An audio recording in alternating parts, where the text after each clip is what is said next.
Aujourd'hui, nous allons aborder un sujet qui suscite beaucoup de débats au sein de notre communauté. La célébration de la naissance du prophète Muhammad, paix et bénédiction soient sur lui. Dans le monde musulman, cette question est souvent source de division, de malentendus, et parfois même de tensions. Beaucoup de musulmans célèbrent ce jour avec joie, le désignant comme le Mouloud, un moment de fête, de prière et de rassemblement communautaire. Cependant, d'autres s'y opposent fermement, arguant que cette pratique n'est pas fondée sur les enseignements du prophète, ni sur les pratiques des premières générations de musulmans. Cette divergence d'opinion mérite d'être explorée en profondeur, car elle touche non seulement à la pratique religieuse, mais aussi à notre compréhension de l'islam et de l'importance de suivre les traditions authentiques. Il est crucial de comprendre que, quelle que soit notre position sur cette question, il est essentiel de l'aborder avec respect, ouverture d'esprit et un désir sincère de comprendre. L'islam est une religion qui prône l'amour, la compassion et l'unité parmi ses adeptes. Lorsque nous discutons de sujets délicats, il est important de garder à l'esprit que notre objectif ultime est d'honorer notre foi et de renforcer notre communauté. Le prophète Muhammad, sallallahu alayhi wa sallam, a été un modèle de conduite pour des millions de musulmans à travers le monde. Sa vie, son caractère et ses enseignements sont au cœur de notre foi. Honorer sa mémoire et sa vie est un devoir pour chaque musulman.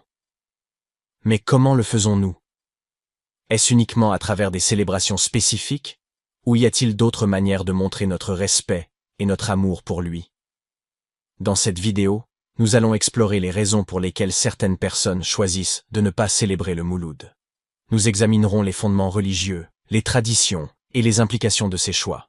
Nous aborderons également le concept de bid'a, l'importance de l'adoration quotidienne, et comment nous pouvons renforcer l'unité au sein de notre communauté. Alors, restez avec nous pour une discussion enrichissante et informative. Commençons par le fondement de notre foi. Les textes sacrés. Dans le Coran, il n'y a aucune mention explicite de la célébration de la naissance du prophète. Cela soulève une question. Si cet événement était si important, pourquoi ne le trouve-t-on pas dans le livre sacré?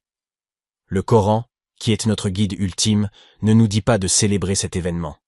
Au lieu de cela, il nous encourage à suivre les enseignements du prophète et à l'honorer à travers nos actions quotidiennes.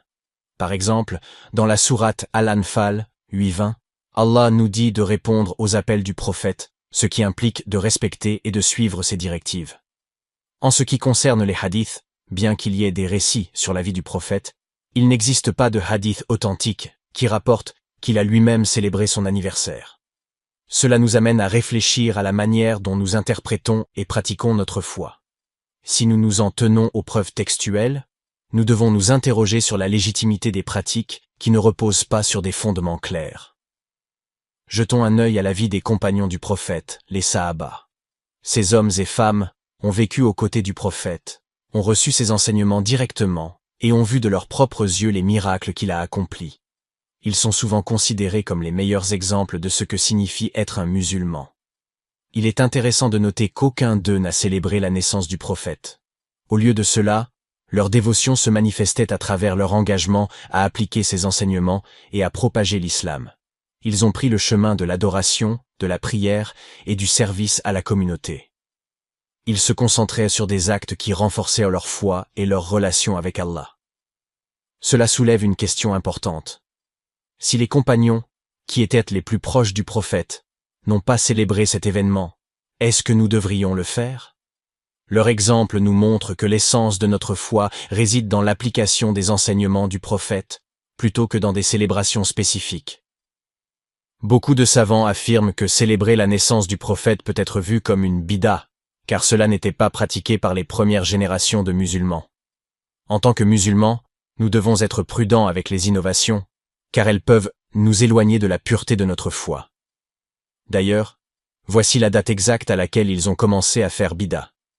La célébration de la naissance du prophète Muhammad, connue sous le nom de Mouloud ou Maoulid, a commencé au début du IIIe siècle de l'Hégire, soit vers le IXe siècle de notre ère. Plus précisément, on attribue souvent la première célébration organisée à cette époque à des figures comme le calife fatimide Al-Mu'iz, qui a régné en Égypte au Xe siècle. Cependant, les pratiques liées à cette célébration ont évolué au fil du temps et varient considérablement d'une culture à l'autre. Le prophète lui-même ne l'a pas fait. et ses compagnons les plus proches non plus.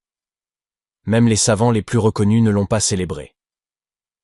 Je vous laisse imaginer par vous-même et comprendre.